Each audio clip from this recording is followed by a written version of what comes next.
Hello friends, ಎಲ್ರಿಗೂ ನಮಸ್ತೆ. ನೀವೆಲ್ಲರೂ ಚೆನ್ನಾಗಿದ್ದೀರಂತ ಭಾವಿಸ್ತಾ ಇವತ್ತಿನ ನಾನು ವಿಡಿಯೋವನ್ನು ಶುರು ಮಾಡ್ತಾ ಇದ್ದೇನೆ. ನಮ್ಮ ಮನೆಯಲ್ಲಿರೋ ವಸ್ತುಗಳನ್ನೇ ನಾವು ರಿವ್ಯಾಂಪ್ ಮಾಡಿ ಅದನ್ನು ಮತ್ತೆ ಮರುಬಳಕೆಗೆ ಉಪಯುಕ್ತವಾಗಿ ಮಾಡುವಂಥ ಕೆಲವೊಂದು ಟಿಪ್ಸನ್ನು ಇವತ್ತಿಲ್ಲಿ ಶೇರ್ ಮಾಡ್ತಾ ಇದ್ದೇನೆ. ಅದರ ಜೊತೆಗೆ ನಾನೊಂದು ಈವ್ನಿಂಗ್ ಸ್ನ್ಯಾಕ್ಸ್ನ ರೆಸಿಪಿಯನ್ನು ಕೂಡ ನಿಮ್ಮ ಜೊತೆ ಶೇರ್ ಮಾಡ್ತಾ ಇದ್ದೇನೆ. ಇನ್ನು ವಿಡಿಯೋ ಶುರು ಮಾಡೋ ಮುಂಚೆ ಎಲ್ರಿಗೂ ಚಾನಲ್ಗೆ ಸ್ವಾಗತ. ಇನ್ನು ವಿಡಿಯೋ ಇಷ್ಟ ಆದಲ್ಲಿ ಹಾಗೂ ನನ್ನ ಚಾನಲನ್ನು ಇದುವರೆಗೂ ಸಬ್ಸ್ಕ್ರೈಬ್ ಮಾಡದೇ ಇದ್ದಲ್ಲಿ ಖಂಡಿತವಾಗಿಯೂ ಸಬ್ಸ್ಕ್ರೈಬ್ ಮಾಡಿ ಹಾಗೂ ಬೆಲ್ ನೋಟಿಫಿಕೇಶನ್ ಅನ್ನು ತಪ್ಪದೆ ಪ್ರೆಸ್ ಮಾಡಿ. ಇತ್ತೀಚೆಗೆ ನೋಡಿ, ಈ ತರದ ಬಾಸ್ಕೆಟ್ ತುಂಬಾ ಟ್ರೆಂಡಿ ಆಗಿದೆ. ಹಾಗಾಗಿ ನನ್ನ ಹತ್ರ ಕೂಡ ಒಂದು ಬಾಸ್ಕೆಟ್ ಇದೆ. ಆದರೆ ಇದರ ಡ್ರಾಬ್ಯಾಕ್ ಏನು ಗೊತ್ತುಂಟಾ, ನನ್ನ ಈ ಒಂದು ಪ್ಲೇಸಲ್ಲಿ ತುಂಬಾ ಹ್ಯೂಮಿಡಿಟಿ ಇರುವುದರಿಂದ ಇದರಲ್ಲಿ ಫಂಗಸ್ ಬರ್ತದೆ. ಇನ್ನು ಜೂಟ್ ಬಾಸ್ಕೆಟ್ ಅಲ್ಲಿ ಕೂಡ ತುಂಬಾನೇ ಪ್ರಾಬ್ಲಮ್ ಆಗ್ತದೆ, ಅದಕ್ಕೆ ಕೂಡ ಫಂಗಸ್ ಬರ್ತದೆ. ಆದರೆ ಇದು ಜೂಟ್ ಬಾಸ್ಕೆಟ್ ಅಲ್ಲ, ಇದು ಒಂಥರ ಒಂದು ಹುಲ್ಲಿನಿಂದ ಮಾಡಿರುವಂತ ಬಾಸ್ಕೆಟ್. ಆದ್ರೆ ಈ ಮಳೆಗಾಲದಲ್ಲಿ ಇದೆಯಲ್ಲ, ಇದು ತುಂಬಾನೇ ಫಂಗಸ್ ಬರ್ತದೆ. ನಾನು ಇದನ್ನ 2 ಸಲ ಎಲ್ಲ ಕ್ಲೀನ್ ಮಾಡಿ ಆಯ್ತು, ಆದ್ರೂ ಕೂಡ ನನಗೆ ಇದರಲ್ಲಿ ಸೊಲ್ಯೂಷನ್ ಸಿಗ್ತಾ ಇರಲಿಲ್ಲ.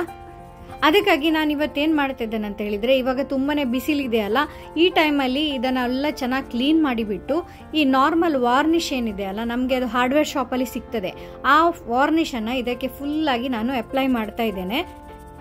ಈ ವಾರ್ನಿಷನ್ನು ಅಪ್ಲೈ ಮಾಡೋದ್ರಿಂದ ಇದರ ಮೇಲ್ಗಡೆ ಒಂದು ಕೋಟಿಂಗ್ ಆಗ್ತದೆ. ಸೊ ಆದ ಕಾರಣ ಇದು ಡೈರೆಕ್ಟ್ ಆಗಿ ಈ ಹ್ಯೂಮಿಡಿಟಿಗೆ ಅಥವಾ ಈ ಮಾಯಿಶ್ಚರಿಗೆ ಎಕ್ಸ್ಪೋಸ್ ಆಗದಾಗ ಈ ಫಂಗಸನ್ನು ತುಂಬ ಮಟ್ಟಿಗೆ ನಾವು ಕಂಟ್ರೋಲ್ ಮಾಡ್ಕೊಳ್ಬೋದು.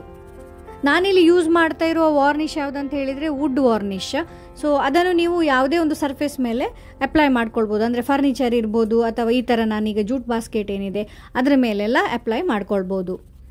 ಇದು ಒಂದು ನಿಮ್ಮ ಈ ಯಾವುದೇ ಒಂದು ಐಟಮಿಗೆ, ಪ್ರಾಡಕ್ಟಿಗೆ ಚಂದ ಒಂದು ಶೈನಿ ಲುಕ್ ಕೂಡ ಕೊಡ್ತದೆ. ಅಲ್ಲದೆ ವಸ್ತುಗಳನ್ನು ಧೂಳು ಮತ್ತು ಈ ಮಾಯಿಶ್ಚರಿಂದ ತುಂಬಾ ಪ್ರೊಟೆಕ್ಟ್ ಮಾಡ್ತದೆ. ಇಲ್ಲಿ ನೋಡಿ, ನನ್ನ ಹತ್ರ ಒಂದು ಬಿದಿರಿದ ಪ್ಲೇಟ್ಸ್ ಇದೆ. ಇದನ್ನು ನಾವು ಚಿಬ್ಲು ಅಂತ ಕಡಿತೇವೆ. ಯೂಶ್ವಲಿ ಇದನ್ನು ಅನ್ನವನ್ನು ಮಾಡಿಬಿಟ್ಟು ಗಂಜಿ ತಿಳಿಯನ್ನು ಬಗ್ಸಿಲಿಕ್ಕೆ ಯೂಸ್ ಮಾಡುವಂತಹ ಒಂದು ಪ್ಲೇಟ್ ಇದು. ಇದೇ ಪ್ಯಾಟರ್ನಲ್ಲಿ ನಿಮಗೆ ಮೆಟಲ್ದು ಕೂಡ ಪ್ಲೇಟ್ಸ್ ಸಿಗ್ತದೆ. ಬಟ್ ನಾನು ಮುಂಚೆಯಿಂದಲೇ ನನ್ನ ಅಮ್ಮ ಕೂಡ ಇದನ್ನೇ ಯೂಸ್ ಮಾಡ್ತಿದ್ರು, ಹಾಗೆ ನಾನು ಕೂಡ ಇದನ್ನೇ ನಾನು ಬಳಸ್ತಾ ಇದ್ದೇನೆ. ಇದು ಉಪಯೋಗಿಸ್ತಾ ಒಂಥರ ಕಪ್ಪಾಗ್ತದೆ ಅಥವಾ ಹಾಳಾಗ್ತದೆ. ಹಾಗಾಗಿ ನಾನು ಇದನ್ನು ಡೆಕೋರೇಟಿವ್ ಐಟಮ್ ಆಗಿ ಯೂಸ್ ಮಾಡ್ತಾ ಇದ್ದೇನೆ. ಅಲ್ಲದೆ ಇದನ್ನು ಯೂಸ್ ಮಾಡಿ ನಾನು ಪ್ಲಾಂಟರ್ ಹ್ಯಾಂಗರ್ ಕೂಡ ಮಾಡಿದ್ದೆ. ಹಾಗಾಗಿ ನನ್ನಲ್ಲಿ ಕೆಲವೊಂದು ಪ್ಲೇಟ್ಸ್ಗಳಿವೆ. ಇದನ್ನು ಕೂಡ ಫಂಗಸ್ಸಿಂದ ಪ್ರೊಟೆಕ್ಟ್ ಮಾಡಲಿಕ್ಕೆ ನಾನು ಇಲ್ಲಿ ವಾರ್ನಿಷನ್ನು ಅಪ್ಲೈ ಮಾಡ್ತಾ ಇದ್ದೇನೆ. ನೋಡಿ, ಈ ಥರದ ಒಂದು ಮೆಟಲ್ ವಯರ್ನ ಒಂದು ಶೆಲ್ಫ್ ಇದೆಯಲ್ಲ, ಇದನ್ನು ನಾನು ತುಂಬ ಸಮಯ ಮುಂಚೆ ಫ್ಲಿಪ್ಕಾರ್ಟಲ್ಲಿ ಇದನ್ನು ನಾನು ಪರ್ಚೇಸ್ ಮಾಡಿರೋದು. ಇದನ್ನು ನಾನು ನನ್ನ ಬಾತ್ರೂಮಲ್ಲಿ ಯೂಸ್ ಮಾಡ್ತಾ ಇದ್ದೇನೆ. ಇದು ಕ್ರಮೇಣ ಏನು ಅಂತ ಹೇಳಿದರೆ ಯೂಸ್ ಮಾಡ್ತಾ ಸ್ವಲ್ಪ ರಸ್ಟ್ ಆಗಿದೆ. ಹಾಗಾಗಿ ಇದನ್ನು ನಾನೀಗ ರೀಪೇಂಟ್ ಮಾಡ್ತೇನೆ. ರೀಪೇಂಟ್ ಮಾಡೋ ಮುಂಚೆ ಈ ರಸ್ಟ್ ಆಗಿರೋ ಪಾರ್ಟನ್ನೆಲ್ಲ ನೀವು ಒಂದು ಸ್ಯಾಂಡ್ ಪೇಪರಲ್ಲಿ ಉಜ್ಜಿಬಿಟ್ಟು ಕ್ಲೀನ್ ಮಾಡ್ಕೊಳ್ಬೇಕು. ಮತ್ತೆ ಒಂದು ಡ್ರೈ ಬಟ್ಟೆಯಿಂದ ಅದನ್ನೆಲ್ಲ ಒರೆಸಿ ನೀಟಾಗಿ ಕ್ಲೀನ್ ಮಾಡ್ಕೊಳ್ಬೇಕು. ಇನ್ನು ಪೇಂಟ್ ಮಾಡುವ ಮುಂಚೆ ನಿಮಗೆ ಮೆಟಲ್ ಪ್ರೈಮರ್ ಅಂತ ಸಿಗ್ತದೆ, ಅದನ್ನು ಇದಕ್ಕೆ ಒಂದು ಕೋಟ್ ಕೊಡಬೇಕಾಗ್ತದೆ. ಇಲ್ಲಾಂದರೆ ನಿಮ್ಮ ಪೇಂಟ್ ಮತ್ತೆ ಎದ್ದು ಬರ್ತದೆ. ಸೊ ಹಾಗಾಗಿ ಮೆಟಲ್ ಪ್ರೈಮರ್ ಕೊಟ್ಟು ಕಂಪ್ಲೀಟ್ ಆಗಿ ಅದು ಡ್ರೈ ಆಗಬೇಕು. ಅದರ ನಂತರ ನೀವು ಎನಾಮಲ್ ಪೇಂಟ್ ಇರ್ಬೋದು ಅಥವಾ ಸ್ಪ್ರೇ ಪೇಂಟ್ ಇರ್ಬೋದು, ಅದನ್ನು ಇದರ ಮೇಲೆ ಮಾಡ್ಕೊಳ್ಬೇಕಾಗ್ತದೆ. ಇಲ್ಲಿ ನನ್ನಲ್ಲಿ ಇದ್ದಂತಹ ಒಂದು ಬ್ಲ್ಯಾಕ್ ಸ್ಪ್ರೇ ಪೇಂಟನ್ನು ನಾನಿಲ್ಲಿ ಯೂಸ್ ಮಾಡ್ತಾ ಇದ್ದೇನೆ. ನಿಮಗೆ ಸ್ಪ್ರೇ ಪೇಂಟ್ ಕೂಡ ಹಾರ್ಡ್ವೇರ್ ಶಾಪಲ್ಲಿ ಆರಾಮಾಗಿ ಸಿಗ್ತದೆ. ಹೀಗೆ ನಾವು ಕೆಲವೊಂದು ವಸ್ತುಗಳನ್ನು ನಾವೇ ಮನೆಯಲ್ಲಿ ಸಣ್ಣ ಮಟ್ಟಿಗೆ ರಿಪೇರ್ ಮಾಡ್ಕೊಳ್ಬೋದು ಹಾಗೂ ಅದನ್ನು ಮತ್ತೆ ನಾವು ಒಳ್ಳೆ ರೀತಿಯಲ್ಲಿ ರೀಯೂಸ್ ಮಾಡ್ಕೊಳ್ಬೋದು. ಇದರಿಂದ ನಾವು ವಸ್ತುಗಳು ಹಾಳಾಯ್ತಲ್ಲಪ್ಪ ಅದನ್ನು ಬಿಸಾಡೆ ಬಿಡುವ ಅಂತ ಹೇಳಿ ವೇಸ್ಟ್ ಕೂಡ ನಾವು ಜನರೇಟ್ ಮಾಡೋದು ಕೂಡ ಕಂಟ್ರೋಲ್ ಮಾಡ್ಕೊಳ್ಬೋದು. ಹಾಗೆ ನೀವು ನಿಮ್ಮ ಹಣವನ್ನು ಕೂಡ ಉಳಿತಾಯ ಮಾಡ್ಕೊಳ್ಬಹುದು. ಹಾಗೆ ಕೆಲಸ ಮಾಡ್ತಾ ನೋಡಿ, ಈವ್ನಿಂಗಿಗೆ ನನ್ನ ಮಕ್ಕಳಿಗೆ ಒಂದು ಸ್ನ್ಯಾಕ್ಸ್ ರೆಡಿ ಮಾಡೋಣ ಅಂತ ಹೊರಟಿದ್ದೇನೆ. ತುಂಬ ಸಿಂಪಲ್ ಆಗಿ ಈಸಿ ಆಗಿರುವಂತಹ ಒಂದು ಸ್ನ್ಯಾಕ್ಸ್ ಇದು. ಇದಕ್ಕೆ ನೋಡಿ, ನಾನು 2 ಬಟಾಟೆಗಳನ್ನು ಇಲ್ಲಿ ಬೇಯಿಸಿಟ್ಕೊಂಡಿದ್ದೇನೆ. ಸೊ ಇದರ ಸಿಪ್ಪೆನೆಲ್ಲ ತೆಗೆದುಬಿಟ್ಟು ಇವಾಗ ಇದನ್ನು ನಾನು ಫಸ್ಟ್ ಸ್ಮ್ಯಾಶ್ ಮಾಡ್ಕೊಳ್ತೇನೆ. ಇದನ್ನು ಫೋರ್ಕ್, ಸ್ಮ್ಯಾಶರ್ ಅಥವಾ ನಿಮ್ಮ ಕೈಯಲ್ಲೇ ಇದನ್ನು ಸ್ಮ್ಯಾಶ್ ಮಾಡ್ಕೊಳ್ಬೋದು. ಇಲ್ಲಿ ನಾನು ಫೋರ್ಕನ್ನು ಯೂಸ್ ಮಾಡ್ತಾ ಇದ್ದೇನೆ. ಸೊ ಇದನ್ನು ಸ್ವಲ್ಪ ನಾವು ಸ್ಮ್ಯಾಶ್ ಮಾಡಿದ ನಂತರ ಇದನ್ನು ಚೆನ್ನಾಗಿ ಗಾಳಿಸ್ಕೊಳ್ಬೇಕು. ಅಂತ ಹೇಳಿದರೆ ಆಲೂಗಡ್ಡೆಯಲ್ಲಿ ಸಣ್ಣ ಗಂಟುಗಳಿರ್ತದಲ್ಲ, ಆ ಗಂಟುಗಳು ಯಾವುದು ಇರಬಾರ್ದು. ಹಾಗಾಗಿ ಇಲ್ಲಿ ನಾನು ಇದನ್ನು ಒಂದು ಈ ಜಾಲರಿಯಲ್ಲಿ ಹಾಕಿಬಿಟ್ಟು ಈ ಥರ ಸ್ಪೂನಲ್ಲಿ ಮೆಲ್ಲನೆ ಇದನ್ನು ಪ್ರೆಸ್ ಮಾಡ್ತಾ ನೋಡಿ ಅದನ್ನು ಗಾಳಿಸ್ಕೊಳ್ತೇನೆ. ಇದರಿಂದ ನಿಮಗೆ ಸ್ಮೂತ್ ಆಗಿರೋ ಒಂದು ಆಲೂಗಡ್ಡೆಯ ಒಂದು ಪೇಸ್ಟ್ ರೆಡಿ ಆಗ್ತದೆ. ಹಾಗೆ ಮಕ್ಕಳಿಗೆ ಕೂಡ ತಿನ್ನುವಾಗ ಈ ಆಲೂಗಡ್ಡೆಯ ಪೀಸ್ಗಳು ಸಿಗೋದಿಲ್ಲ. ಅದು ಅಲ್ಲದೆ ನಿಮಗೆ ಇದರ ಒಂದು ನಾವು ಡೋ ಏನು ಮಾಡ್ತೇವೆ, ಹಿಟ್ಟು ಏನು ತಯಾರಿಸ್ತೇವೆ, ಅದು ಕೂಡ ತುಂಬ ಸ್ಮೂತಾಗಿ ಇರ್ತದೆ. ಸೊ ಮಾತಾಡ್ತಾ ನೋಡಿ ಆಲೂಗಡ್ಡೆ ಎಲ್ಲ ಈ ಸ್ಟ್ರೈನರಿಂದ ಸ್ಟ್ರೈನ್ ಮಾಡ್ಕೊಂಡಾಗಿದೆ. ಇದಕ್ಕೆ ಅಂಟಿಕೊಂಡಿರೋ ಈ ಆಲೂಗಡ್ಡೆ ಪೇಸ್ಟ್ ಏನಿದೆ ಇದನ್ನು ಈ ಥರ ಸ್ಪೂನಲ್ಲಿ ನಾನು ಇವಾಗ ತೆಗಿತಾ ಇದ್ದೇನೆ. ಇದಕ್ಕೆ ಸ್ವಲ್ಪ ಕೂಡ ನೀವು ನೀರನ್ನು ಬಳಸೋ ಹಾಗೆ ಇಲ್ಲ. ಇದಕ್ಕೆ ನಾನು ಒಂದು 3 ಚಮಚದಷ್ಟು ಅಕ್ಕಿ ಹಿಟ್ಟನ್ನು ಸೇರಿಸ್ಕೊಳ್ತಾ ಇದ್ದೇನೆ. ಅದರ ಜೊತೆಗೆ ಒಂದು ಸಣ್ಣ ಚಮಚದಷ್ಟು ಬೇಕಿಂಗ್ ಪೌಡರ್ ಇದೆಯಲ್ಲ ಅದನ್ನು ಹಾಕ್ಕೊಳ್ತಾ ಇದ್ದೇನೆ. ಇಲ್ಲಿ ನೀವು ರುಚಿಗೆ ತಕ್ಕಷ್ಟು ಉಪ್ಪನ್ನು ಕೂಡ ಸೇರಿಸ್ಕೊಳ್ಬೇಕಾಗ್ತದೆ. ನಾನು ಆಲ್ರೆಡಿ ಈ ಬಟಾಟೆ ಬೇಯುವಾಗನೇ ಉಪ್ಪು ಹಾಕ್ಕೊಂಡಿರೋ ಕಾರಣ ಇದಕ್ಕೆ ಮತ್ತೆ ಉಪ್ಪನ್ನು ಆ್ಯಡ್ ಮಾಡ್ತಾ ಇಲ್ಲ. ಎಲ್ಲವನ್ನ ಚೆನ್ನಾಗಿ ಮಿಕ್ಸ್ ಮಾಡಿಕೊಂಡು ಒಂದು ಹಿಟ್ಟಿನ ಹದಕ್ಕೆ ಇದನ್ನು ಕಲಿಸ್ಕೊಳ್ಬೇಕಾಗ್ತದೆ. ಇನ್ ಕೇಸ್ ನಿಮಗೆ ಹಿಟ್ಟು ತುಂಬಾ ಅಂಟ್ಕೊಳ್ತಾ ಇದೆ ಅಂತ ಅನಿಸಿದರೆ ಇನ್ನೊಂದು ಚಮಚ ನೀವು ಬೇಕಾದಲ್ಲಿ ಅಕ್ಕಿ ಹಿಟ್ಟನ್ನು ಸೇರಿಸ್ಕೊಳ್ಬೋದು. ಇಲ್ಲಾಂದರೆ ಕೊನೆಗೆ ಒಂದು ಸ್ವಲ್ಪ ಎಣ್ಣೆ ಹಾಕಿಬಿಟ್ಟು ಇದನ್ನು ನಾದ್ಕೊಳ್ಬೇಕಾಗ್ತದೆ.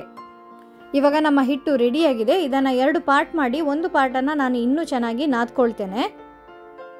ತುಂಬ ಹೊತ್ತು ನಾದ್ಕೋಬೇಕಾಗಿ ಏನಿಲ್ಲ, ಇದು ಸ್ವಲ್ಪ ಸ್ಮೂತ್ ಆದರೆ ಸಾಕು. ನಂತರ ಒಂದು ಉದ್ದ ರೋಲನ್ನು ಇದರಲ್ಲಿ ಮಾಡ್ಕೊಳ್ಬೇಕು. ಇನ್ನು ಚಾಕುವಿನಿಂದ ನಾನೊಂದು ಅಂದಾಜ್ ಮೇಲೆ ಈಕ್ವಲ್ ಪಾರ್ಟ್ ಆಗಿ ಇದನ್ನು ಸಣ್ಣದಾಗಿ ಕಟ್ ಮಾಡ್ಕೊಳ್ತೇನೆ. ಈ ಹಿಟ್ಟು ಜಾಸ್ತಿ ಏನು ನಿಮಗೆ ಅಂಟ್ಕೊಳ್ಳೋದಿಲ್ಲ, ಹಾಗಾಗಿ ನೋಡಿ ಆರಾಮಾಗಿ ಇದನ್ನು ನೀವು ಕಟ್ ಮಾಡ್ಕೊಳ್ಬಹುದು. ನೀವು ಮನೆಯಲ್ಲಿ ಈ ಥರದ ಒಂದು ರೆಸಿಪಿಯನ್ನು ಖಂಡಿತವಾಗಿಯೂ ಮಾಡಿ, ಯಾಕಂತ ಹೇಳಿದ್ರೆ ಮಕ್ಕಳು ಇದನ್ನು ನಿಜವಾಗಿಯೂ ಇಷ್ಟಪಟ್ಟು ತಿಂತಾರೆ. ಅಷ್ಟು ಒಂದು ಕ್ರಿಸ್ಪಿಯಾಗಿ ಯಮ್ಮಿಯಾಗಿ ಇರ್ತದೆ. ಇನ್ನು ಈಗ ಈ ಚಿಕ್ಕ ಪೀಸನ್ನು ನಾನು ಸ್ವಲ್ಪ ದೂರ ಇಟ್ಬಿಟ್ಟು ಇದನ್ನು ಒಂದು ಸ್ವಲ್ಪ ಜೆಂಟಲ್ ಆಗಿ ಪ್ರೆಸ್ ಮಾಡ್ತೇನೆ. ಪ್ರೆಸ್ ಮಾಡಲಿಕ್ಕೆ ನಾನು ಒಂದು ಫೋರ್ಕನ್ನು ಯೂಸ್ ಮಾಡ್ತಾ ಇದ್ದೇನೆ. ನೋಡಿ ಈ ಥರ ಮೆಲ್ಲ ಒಂಚೂರು ಪ್ರೆಸ್ ಮಾಡಿದರೆ ನಿಮಗೆ ಇದರ ಮೇಲೆ ಒಂದು ಈ ಥರ ಪ್ಯಾಟರ್ನ್ ಕ್ರಿಯೇಟ್ ಆಗ್ತದೆ. ಈ ಪ್ಯಾಟರ್ನ್ ಕ್ರಿಯೇಟ್ ಮಾಡೋದು ಆಪ್ಷನಲ್, ನೀವು ಬೇಡ ಅಂತ ಹೇಳಿದರೆ ಇದನ್ನು ಅವಾಯ್ಡ್ ಮಾಡಬಹುದು. ಸೊ ಎಲ್ಲದರ ಮೇಲೆ ಪ್ಯಾಟರ್ನ್ ಕ್ರಿಯೇಟ್ ಮಾಡ್ತಾ ಇದ್ದಾಗೆ ನಾನು ಇನ್ನೊಂದು ಕಡೆಯಿಂದ ಬಾಣಲೆಯಲ್ಲಿ ಎಣ್ಣೆಯನ್ನು ಕಾಯಲಿಕ್ಕೆ ಇಟ್ಬಿಟ್ಟಿದ್ದೇನೆ. ಸೊ ಎಣ್ಣೆ ಆಲ್ಮೋಸ್ಟ್ ಕಾದಿದೆ. ಇವಾಗ ಇದರಲ್ಲಿ ನಾನು ಈ ಮಾಡಿಟ್ಟಿರುವಂತಹ ಈ ಪೀಸಸ್ ಏನಿದೆ ಇದನ್ನು ಹಾಕಿಬಿಟ್ಟು ಫ್ರೈ ಮಾಡ್ಕೊಳ್ತೇನೆ. ಸೊ ನಿಧಾನವಾಗಿ ನೀವು ಈ ಪೀಸಸನ್ನು ಹಾಕಿ, ಆ್ಯಕ್ಚುಲಿ ಅಂದರೆ ಹತ್ರ ಹಾಕಿದರೆ ಕೆಲವೊಮ್ಮೆ ಅದು ಅಂಟ್ಕೊಳ್ಳುವಂಥ ಸಾಧ್ಯತೆ ಇರ್ತದೆ. ಇನ್ನೊಂದಂತ ಹೇಳಿದರೆ ನಾನಿಲ್ಲಿ ಯೂಸ್ ಮಾಡ್ತಾ ಇರೋದು ಸ್ವಲ್ಪ ಡೀಪ್ ತಳ ಇರುವಂತಹ ಈ ಬಾಣಲೆಯನ್ನು. ಇದು ಒಂದಕ್ಕೊಂದು ಅಂಟ್ಕೊಳ್ಳೋದು ಹಾಗೆ ನೀವು ಬೇಕಿದ್ರೆ ಅಗಲ ತಳ ಇರುವಂತಹ ಪ್ಯಾನ್ ಅನ್ನು ಕೂಡ ಯೂಸ್ ಮಾಡಬಹುದು. ಈ ತುಂಡುಗಳು ಹಾಕಿದ ಕೂಡಲೇ ನೀವು ಅದನ್ನು ಅಲ್ಲಾಡಿಸ್ಲಿಕ್ಕೆ ಹೋಗಬೇಡಿ, ಯಾಕಂತ ಹೇಳಿದರೆ ಅದು ಒಂದಕ್ಕೊಂದು ಅಂಟ್ಕೊಳ್ತದೆ. ಸೊ ಆಲ್ಮೋಸ್ಟ್ ಇದು ನೋಡಿ ಈಗ ಒಂದು ಸೈಡಲ್ಲಿ ಗೋಲ್ಡನ್ ಬ್ರೌನ್ ಆಗಿದೆ. ಇದನ್ನು ನಾನು ಉಲ್ಟಾ ಮಾಡಿಬಿಟ್ಟು ಇದರಲ್ಲಿ ಹಾಕ್ಕೊಳ್ತಾ ಇದ್ದೇನೆ. ಇದು ಆಲ್ಮೋಸ್ಟ್ ಆಗಿದೆ. ಸೊ ಗೋಲ್ಡನ್ ಬ್ರೌನ್ ಕಲರ್ ನೀವು ನೋಡಬಹುದು. ಇವಾಗ ನಾವು ಇದನ್ನು ಎಣ್ಣೆಯಿಂದ ತೆಗೆದು ಬಿಡೋಣ. ಇದು ಆ್ಯಕ್ಚುಲಿ ತುಂಬಾ ಕ್ರಿಸ್ಪಿ ಆಗಿದೆ. ನಿಮಗೆ ಇದು ಎಷ್ಟು ಕ್ರಿಸ್ಪಿ ಇದೆ ಅಂತ ಮುಂದೆ ತೋರಿಸ್ತೇನೆ. ಇದು ಸ್ವಲ್ಪ ಆರ್ಲಿಕ್ಕೆ ಇವಾಗ ನಾನೊಂದು ಪ್ಲೇಟಲ್ಲಿ ಹಾಕ್ಕೊಳ್ತೇನೆ. ಹಾಗೆ ಸೆಕೆಂಡ್ ಬ್ಯಾಚ್ನ ಈ ಪೀಸಸ್ಗಳನ್ನು ಇಲ್ಲಿ ಫ್ರೈ ಮಾಡ್ಕೊಳ್ತೇನೆ. ನಿಮಗೆ ಹೇಗೆ ಅಗತ್ಯ ಇದೆಯೋ ಅಷ್ಟು ಕ್ವಾಂಟಿಟಿಯಲ್ಲಿ ನೀವು ಇದನ್ನು ಮಾಡ್ಕೊಳ್ಬಹುದು. ಮಕ್ಕಳಂತೂ ನಿಜವಾಗಿ, ಮಕ್ಕಳು ಯಾಕೆ ದೊಡ್ಡವರು ಕೂಡ ಇದನ್ನು ಇಷ್ಟಪಟ್ಟು ತಿಂತಾರೆ.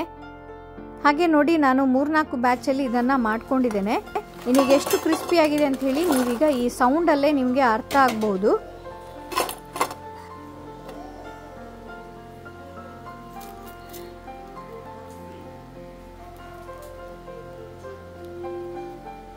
ತಿನ್ಲಿಕ್ಕಂತೂ ತುಂಬ ಟೇಸ್ಟಿಯಾಗಿದೆ. ಇದನ್ನು ಹಾಗೇನೆ ತಿನ್ಬಹುದು. ಬೇಕಾದಲ್ಲಿ ನೀವು ಇದಕ್ಕೆ ಫ್ಲೇವರ್ ಕೂಡ ಆ್ಯಡ್ ಮಾಡಬಹುದು. ಇದರ ಮೇಲೆ ನಾನು ಸ್ವಲ್ಪ ಮೆಣಸಿನ ಹುಡಿಯನ್ನು ಉದುರಿಸ್ತಾ ಇದ್ದೇನೆ. ಅದರ ಜೊತೆಗೆ ಈ ಮ್ಯಾಜಿಕ್ ಮಸಾಲ ಪೌಡರ್ ಇದೆಯಲ್ಲ ಅದು ಕೂಡ ಸ್ವಲ್ಪ ಇದಕ್ಕೆ ಆ್ಯಡ್ ಮಾಡ್ತಾ ಇದ್ದೇನೆ. ಎಲ್ಲವನ್ನ ಚೆನ್ನಾಗಿ ಮಿಕ್ಸ್ ಮಾಡಿ ಇವಾಗ ಇದು ಸವಿಲಿಕ್ಕೆ ರೆಡಿಯಾಗಿದೆ. ಬನ್ನಿ ನಾವೀಗ ಇದನ್ನು ಸರ್ವ್ ಮಾಡೋಣ. ನೀವು ಇದನ್ನು ಒಂದ್ಸಲ ಮಾಡಿದರೆ ಮಕ್ಕಳು ಮತ್ತೆ ಮತ್ತೆ ಅದನ್ನು ಮಾಡಿಕೊಡ್ಲಿಕ್ಕೆ ಖಂಡಿತವಾಗಿಯೂ ಕೇಳ್ತಾರೆ. ಅಷ್ಟು ಚೆನ್ನಾಗಿದೆ ಈ ಒಂದು ಸ್ನ್ಯಾಕ್ಸ್. ಈ ಒಂದು ರೆಸಿಪಿಯೊಂದಿಗೆ ಇವತ್ತಿನ ವಿಡಿಯೋವನ್ನು ಇಲ್ಲಿ ಮುಗಿಸ್ತಾ ಇದ್ದೇನೆ. Till then take care and bye.